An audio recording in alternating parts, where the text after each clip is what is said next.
Last time on Cartoon Corner, I came back to review Scooby-Doo. I came back so I could help. Menacing foreshadowing. And now back to crap.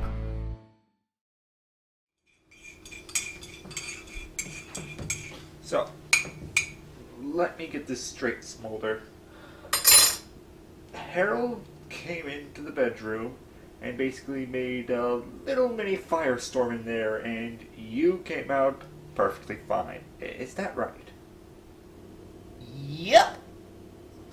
I'm going to have to ask, how is that even possible? I mean, you're just a little guy. How did you survive that? Duh. Dragons are fireproof. Fireproof? Yeah, watch. Ah! Toasty.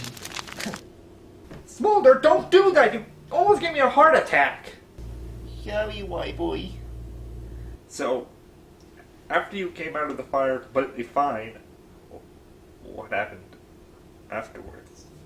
I don't know. I just remember being picked up by strong feminine arms from being taken away from the flaming inferno. And then I was placed in this nice soft bag in the garage. Feminine! What?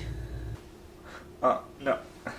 I'm just being goofy today. And Whyboy, may I just say that your hair is looking especially feminine today. I like it.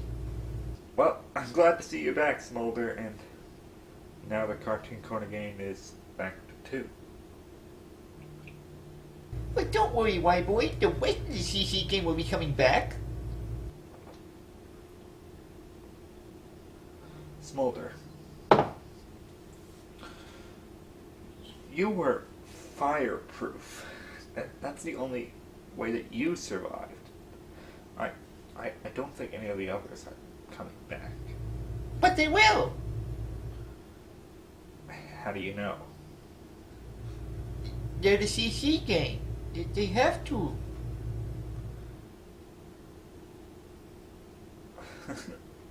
You know what, Smoulder? I think you're right. See, I told you, just put on a happy smile and everything will turn out great. Yay! So, what you reviewing next, Whyboy? Oh, right. Well, yeah. And the show Back on Track has been like a real big thing, and yep. Oh, right. The next review is Scooby-Doo 2: Monsters Unleashed. Yay! Can I review it? Can I review it? Please! Please! Yeah, of course you can see in the review. Yay! Okay, I'm going. Yay! Yay! Yeah, go on ahead. Guess now the show can start for real. Hey, Smoulder, wait up!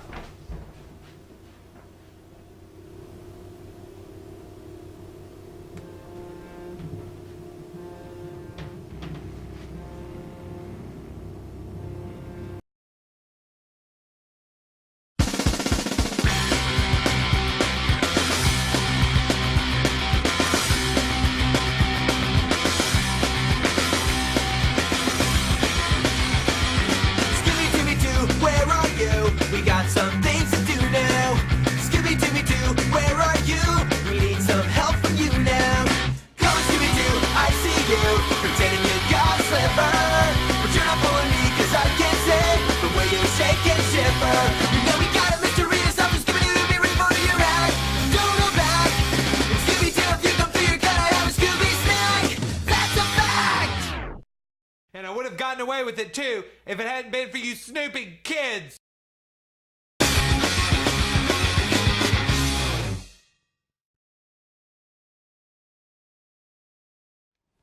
They're back! And Raja and James thought to themselves when starting this project, hey, we already got all this monies from the first movie, so a sequel's already in the bag. But what can we do next to basically up the ante? Then the executive came in and said, But what about all those negative reviews from bumhead fanboys saying that our first movie had no consistent tone at all? Shouldn't we try catering to them so we don't get as many negative reviews now? Yes, but let's make the writing considerably worse, add a lot of pandering fan service, and write it so that it could be for those adorable little idiots, aka little children. And that's how they created Scooby-Doo 2 Monsters Unleashed. Sing it up, Ruben. Oh.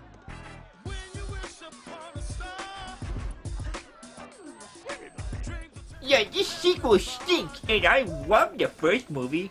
You loved it. Yep, it was a perfect movie. Even though it had an inconsistent tone, I still found that the overall message of coming together as a team was really fun and well done. And Scooby and Shaggy were really funny!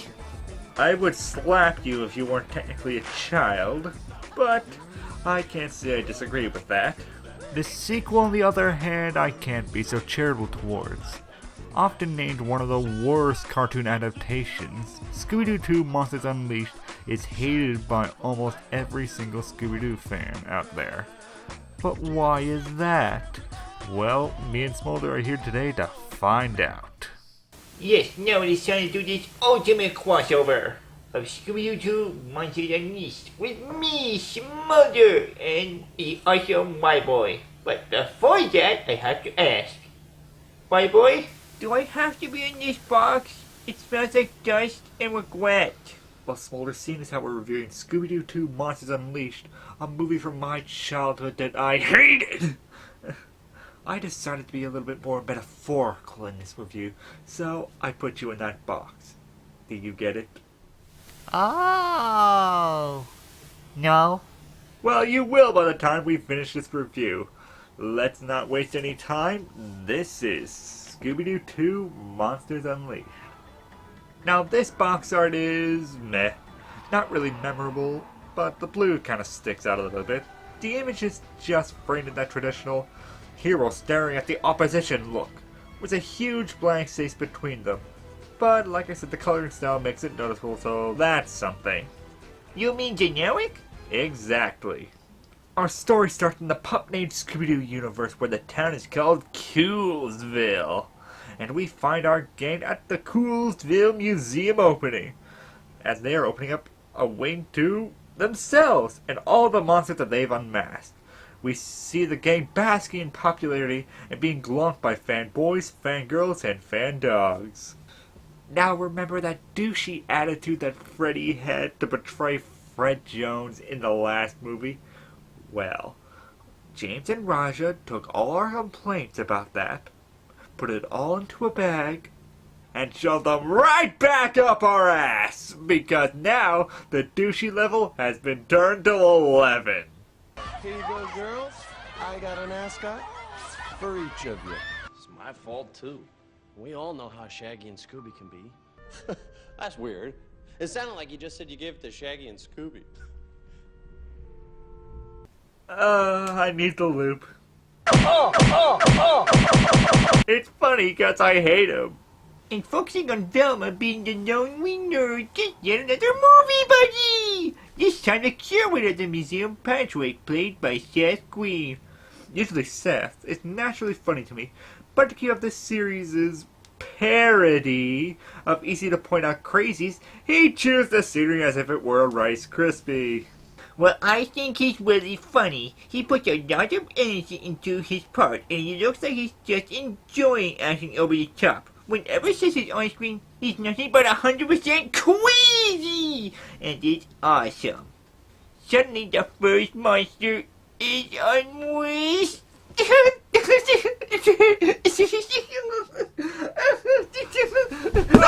Yes, and the first monster is the pterodactyl ghost, who alongside the ghost of the underpaid costume designers, begin to destroy the exhibits, including the exhibit of the most famous monster of all, Chickenstein. The gang tries to catch the pterodactyl, but due to Shaggy and Scooby's buffoonery, the pterodactyl escapes with the Black Knight and 10,000-volt ghost costumes. It's funny how in all these sort of instances, no police or security help the gang try to catch the monsters. so all the crap gets laid on their shoulders.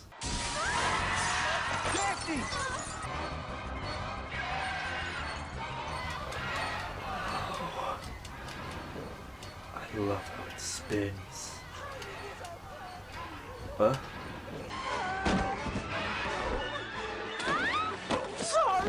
I think I covered. Whoa. Unluckily, the gang's luck gets worse because when they head back to their crime lab... Crime lab? They turn on the news to see a reporter named Heather chastising their clumsy performance that night, as well as twisting Fred's words around to make them sound bad. But to be fair, his words were already pretty douchey in the first place. Then Fred begins being a pooh-head again and starts talking smickety smack about Shaggy and Scooby behind their backs, which makes them sad. Who are your screw-ups? Me? I guess looking back, every time they made a plan, we did screw it up somehow. I never noticed before. Me neither. But wait a minute, I watched the show, and don't they usually end up catching the monster? Plus, aren't they constantly bribed to be the live bait to catch those monsters by the other three?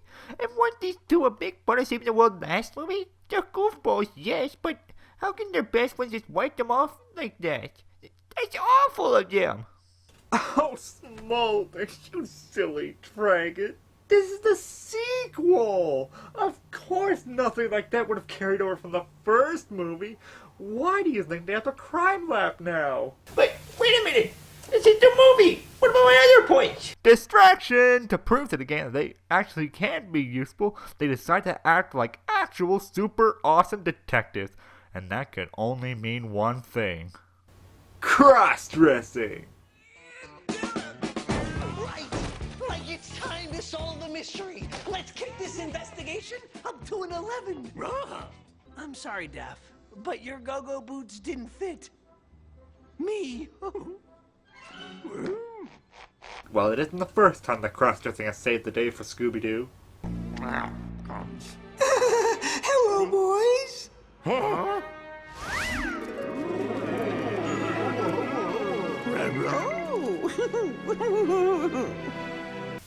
I think I just lost my innocence.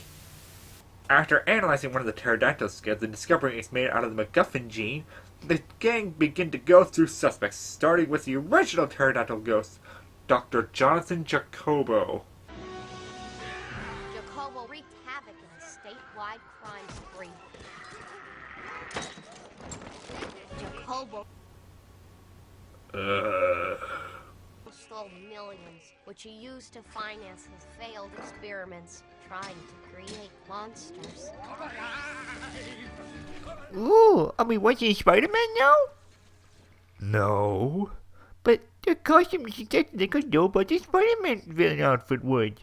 Well, it's not from Spider-Man. This is supposed to be Scooby-Doo. And ignoring the fact that this costume doesn't look anything like the pterodactyl we just saw, not even if you squinted your eyes, you want to know why the original pterodactyl ghost from the show dressed like that for? To pirate music! Ooh! So thankfully they changed that so we can have this insultingly straightforward answer. I'll give the first movie credit as it tried to shroud the government in some mystery, so it would keep us asking questions about it, but here, no, it's a mad scientist who did it. Done! And gee, again, does this clumsily implemented cutaway scene of a villain being villainous mean that that villain is the villain? No, can't be.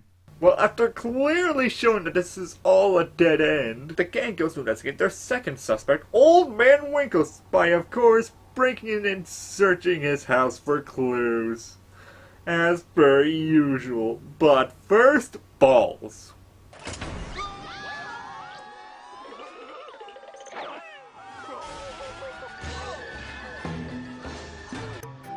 Get ready for Universal Studios' next hit attraction, the Orgy Ball! Wait hours in line to have the sweaty, cramped, and uncomfortable feeling of being in your first orgy, but in a ball! The Orgy Ball coming next summer, right next to the Cat in the Hat Sellout Express. They The gang splits up and scours the house for clues, Shaggy and Scooby finding practically nothing useful, instead losing their dignity as characters, and Fred and the others find a monster-making manual that belonged to Jonathan Jacobo. Oh, and also, He brought it. The Black Knight then goes after the girls, but with a swift kick to the cannonballs, the gang escapes. Shaggy and Scooby quickly ditch the gang to solve the case as they investigate a lead to the Fogo's Club. But the rest of the gang connect the MacGuffin chemical of the scale and the boat they found at Winkle's Manor to the silver mines. But before they can go investigate, Velma gets a visitor. I'm invisible. I'm invisible. Oh no, watch out! It's one of the 3 only funny things in this movie. Hide! So seeing how Velma has the jitters, Daphne gives her a makeover!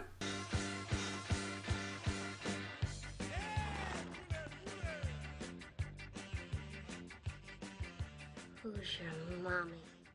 honestly, the open shirt from the first movie looked a lot hotter than this. Here, she looks like a tube of cinnamon toothpaste. Why, boy, she's a lady. You should have some respect. You think that costume designers were thinking respect when designing this costume? Who's your mommy?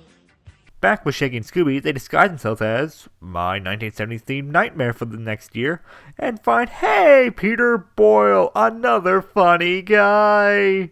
And he gets a decent performance too, just like Seth Green. Well, with him here, I'm sure that there's nothing else bad about this scene at all. Oh god, I said it.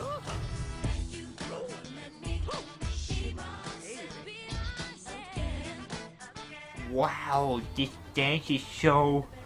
Yes, we all know. Oh, funky! what? Yeah, it's funtacular, and the dance moves are so intricate. Yeah, I'm sure they took a long time to choreograph this scene. Oh, like maybe an afternoon.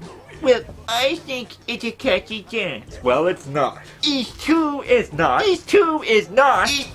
It's two too. See, these cameos agree with me. Cameos? What the hell are you talking about? Ah!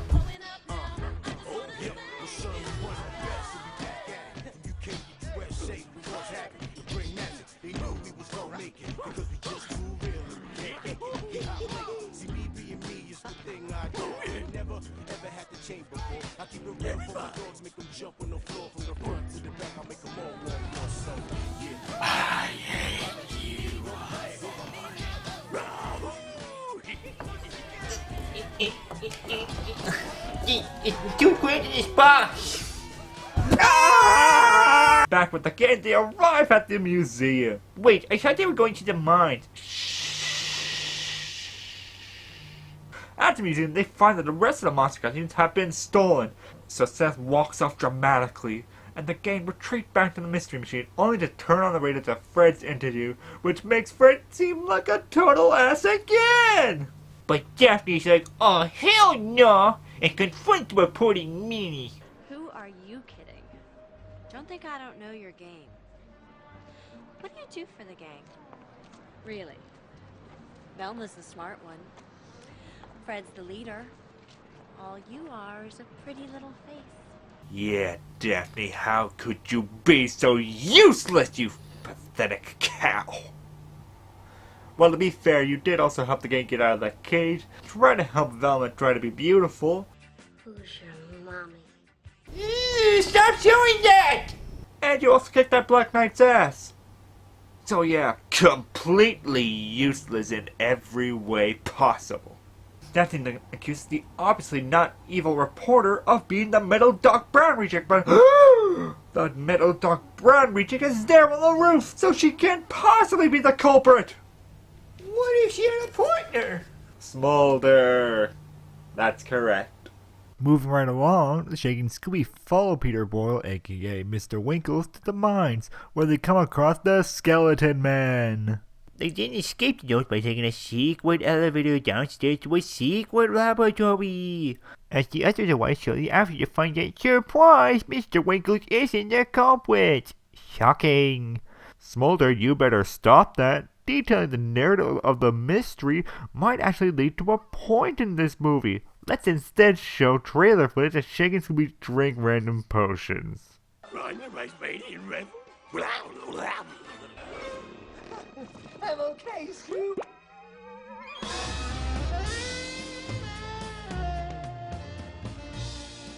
Why is this movie making me think of shaky boobies? I do not want to think of shaky boobies.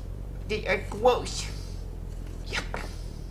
The gang then reconvenes in the basement and finds the rest of the costumes and realize that the culprit to have made the pterodactyl ghost in the first place would have needed to already have had it in his or her possession, which means... Patrick's the one. That's actually a very brilliant deduction. Now time to get lured away by a bright, shiny light. I don't know who's behind this, but we don't need him transforming any more costumes. Guys, it's over here. This light is strange. While that happens, Shaggy and Scooby continue being super awesome detectives by accidentally creating the rest of the monsters. Wait, is that super awesome? And these monsters include the Tar Monster, Miner 49er, and Captain Cutlass, and they all have the same problem. Not that this idea was implemented and executed 100 times better in Scooby-Doo in the Cyber Chase. P.S. I love that goofy piece of goofiness, but the fact that they aren't played off as real threats, offset by the game's quirky plans and how to maneuver them, like in Cyber Chase, they're played exactly like the gremlins from last time. More a barrier for our game to get around, rather than an actually opposing force for them to overcome. But I do believe that this could have worked if they followed one piece of advice. What would that advice be, Smoulder? Stop being goofy and be monsters! Anyway, Fred, Daphne, and Velma, after stealing the console of the monster making machine, escape the 10,000-volt ghost, and Shaggy and Scooby are chased out by the skeleton men. And they manage to escape by using this appalling CG trash can boarding scene. And the gang escapes to their old hangout, seeing as how... Citizens, turn in Mystery Inc. Your reward will let you live. It looked like people are dying. Back at the shack, Fred, Daphne, and Velma reminisce about simpler times. But screw that montage! The hour's approaching, give it your best, and you've got to reach your prime. That's when you need to put yourself to the test and show us a passage of time. We're gonna need a montage. Ooh, it takes a montage. So as they techno-babble the control panel so that it'll destroy all the monsters when it's turned on, Shaggy and Scooby sit by the lake, moping about how they aren't super awesome detectives. I wish once, just once, I could do the right thing on purpose. You know, Scoob? I could be a hero. Like, dude, what? You're a bad... Oh, my mistake. I seem to have placed in a scene from the first movie that contradicted the second movie. That's a silly mistake on my part. Allow me to fix that.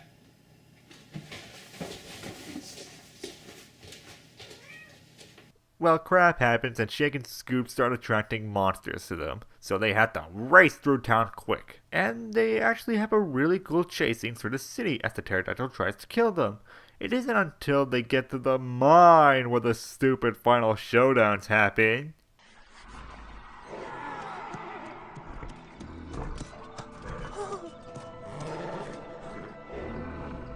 Oh no, I'm not talking about that one. I'm talking about this one. Taste the pain, Mr. Glowy Ugly Thing.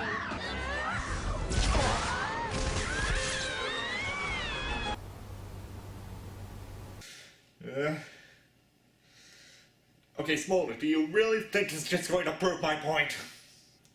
Of course I do. You want to prove that attacking a beam of electricity for chops and cakes is stupid. And the best way to do that is by showing that if you stab an electrical socket by in case stabbing electricity, it makes no sense.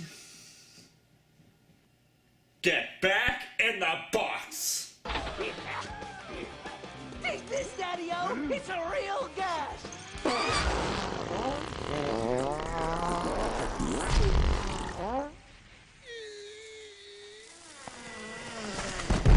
I guess it wouldn't be a Scooby-Doo movie without a stupid fart joke. So after more hilarious hijinks, they finally make it to the boss room, where all the monsters are there ready to pounce on them. But it seems like normal frisbee throwing won't save the day.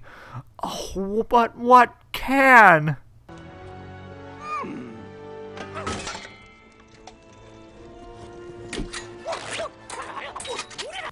Be extreme! We here at Galactic Corner Productions would like to sincerely apologize for the painfully unfunny joke that was almost spoken. We realize now that just shouting extreme and then showing extreme imagery would just be lowering ourselves to the lowest common denominator pandering levels that this movie wants to cater to. Also, it would be just nonsense to counterpoint the stupid fire extinguisher ice pointing scene by just shouting extreme. So, screw it. You want extreme? Here's Smoulder eating some celery.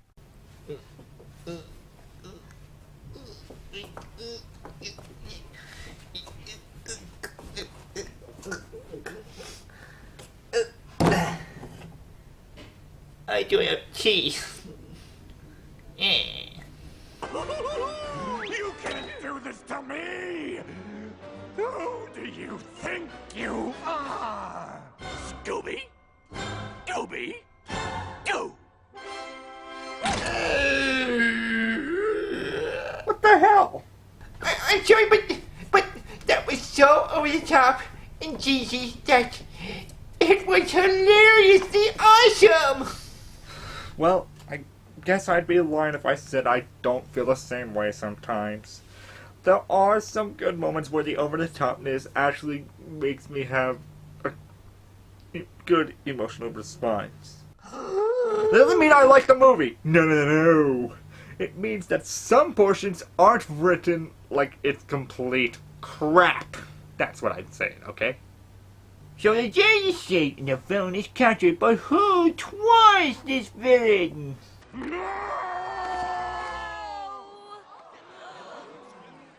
But wait! Making way for the first homoeroticism joke that I've ever seen in a movie.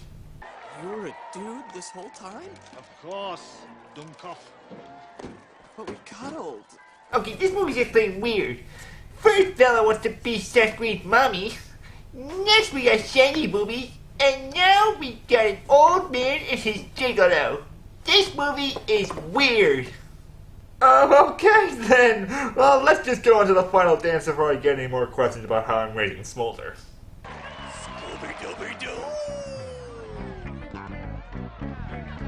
Sing it up, Ruben. Oh.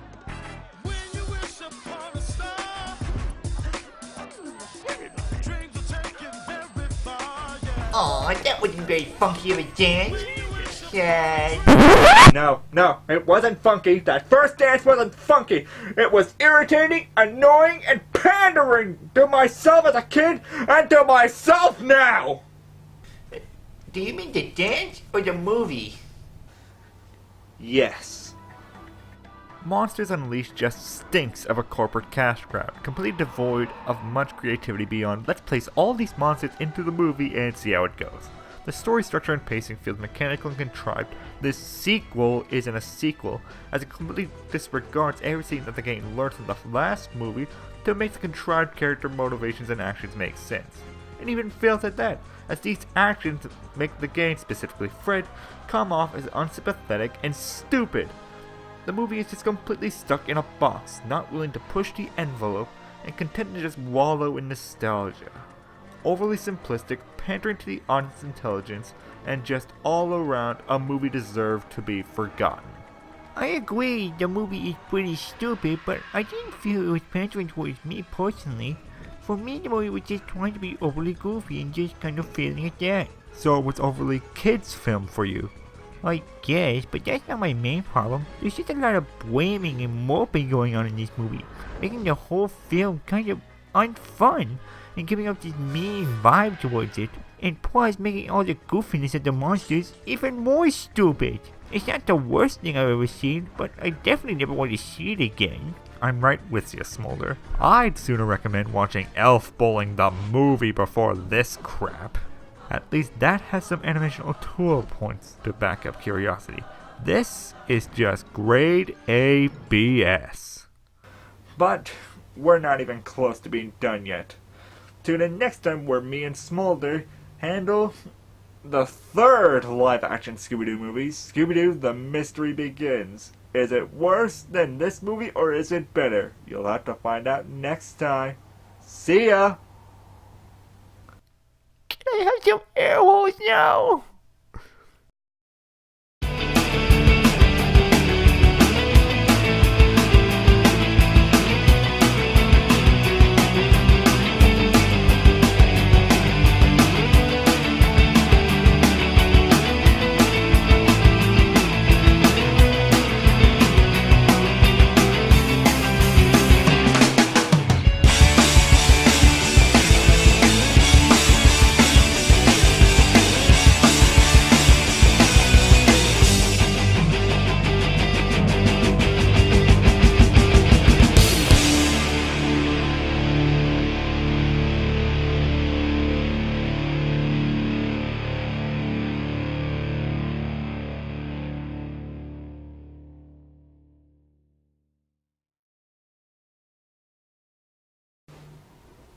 So, Smoulder, what do you think we should do now? That was a lot of fun, Whyboy. But, for the Mystery Begins review, can I be part of that too? Oh, and can we also do it like a huge music video of like lions, tigers, and bears? Like all in hula hoops? Like that would be so cool. Yeah, totally. I was just thinking of something to do something a little bit simpler with them. Hey, Puppet! You're alive too! You're here! Yes! Now the CC gate's up the swee! But how did you survive?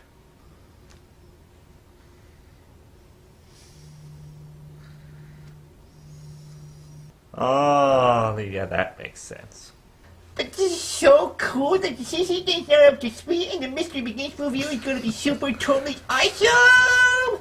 And then Obnoxious gonna come here, and then Vanilla, and then maybe Harold will come and he won't be so crazy anymore. It'll be like totally awesome and like the old times. It'll be like super sweet and... Whyboy? Come on! Let us in! Whyboy? Why don't you say anything? Okay, you're acting weird now. Come on! Whyboy? Whyboy? Cartoon Corner's a solo show now. What? Cartoon Corner is a solo show now. It's just me. So you, the puppet, can get out. Okay. I guess. Bye, Whyboy.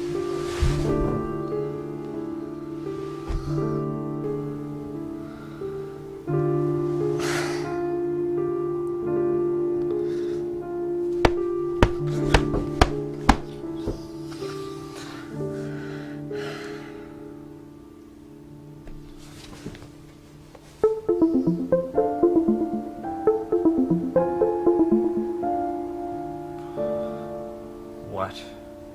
I would suggest being nicer to me, boy.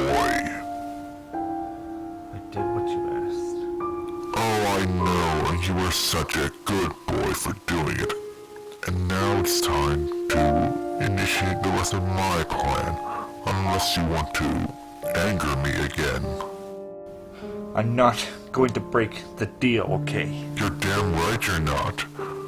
Because as easy as I can give you the show, I can take it away.